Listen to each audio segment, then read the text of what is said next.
అడిగావా లేదా? సిబిఐ వద్దని మళ్ళీ నాటకాలు వేసావా లేదా? సిబిఐ అధికారుల పైన కేసులు పెట్టావా లేదా? ఇలాంటివన్నీ చూస్తే తమ్ముళ్ళు ఒకటి రెండు కాదు. ఇంకో పక్క వాళ్ళ చెల్లెలు సిబిఐ అనుకొని అడిగితే నాకేం బాధ లేదు. 11 కేసులున్నాయి, ఇది వేస్తే 12వ కేసు అవుతుంది. కానీ అవినాష్ రెడ్డి మాత్రం బీజేపీకి వెళ్ళిపోతాడు కాబట్టి నేను వెయ్యలేనని చెప్పిన దొంగ ఎవరు? నేను అడుగుతున్నా ఇప్పుడు. ఇది నాటకం. ఈరోజు నాటకం ఆడుతున్నాడు. జగనాసుర రక్త చరిత్ర ఇదే సాక్షి గెజిట్. ఇది నీకు ధైర్యం ఉంటే రా, పెనుగొండకు రా, కదిలి రా, పిలిపించా రా, కదిలి రా.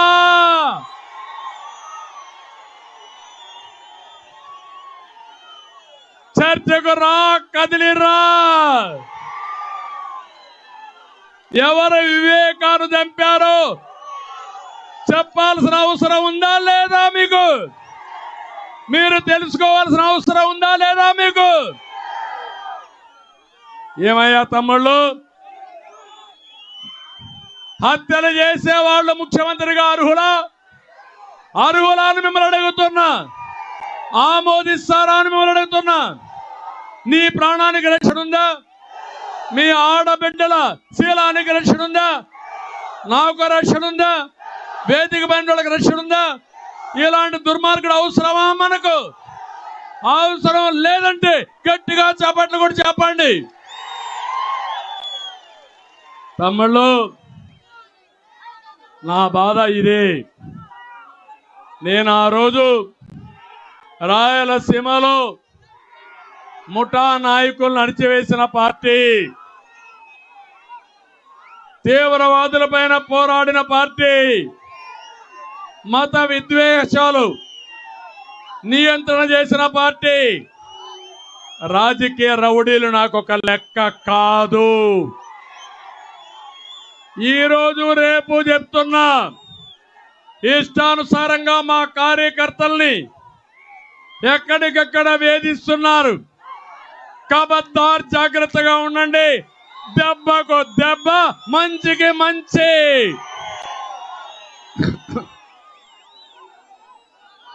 తమాషా అనుకోవద్దండి.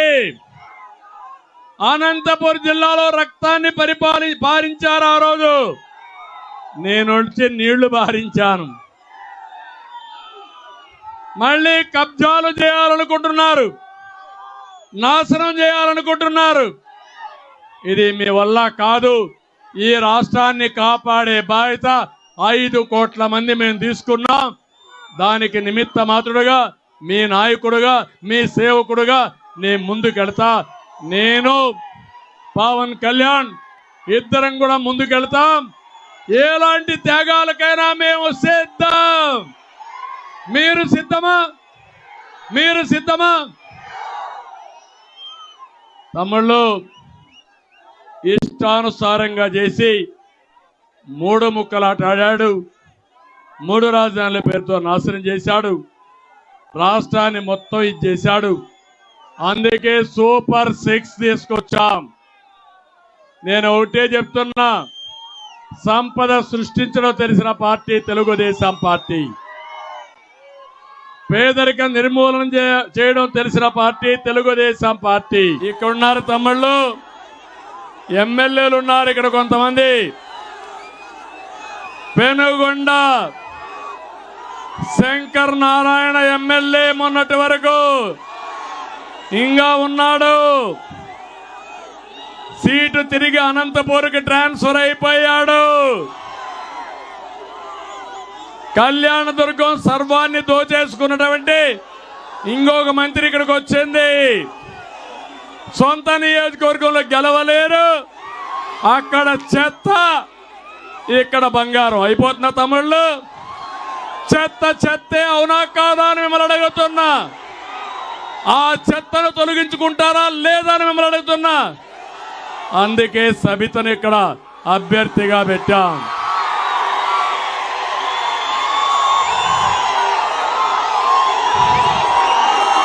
ఇక్కడ ఎమ్మెల్యే నరుగు చూస్తే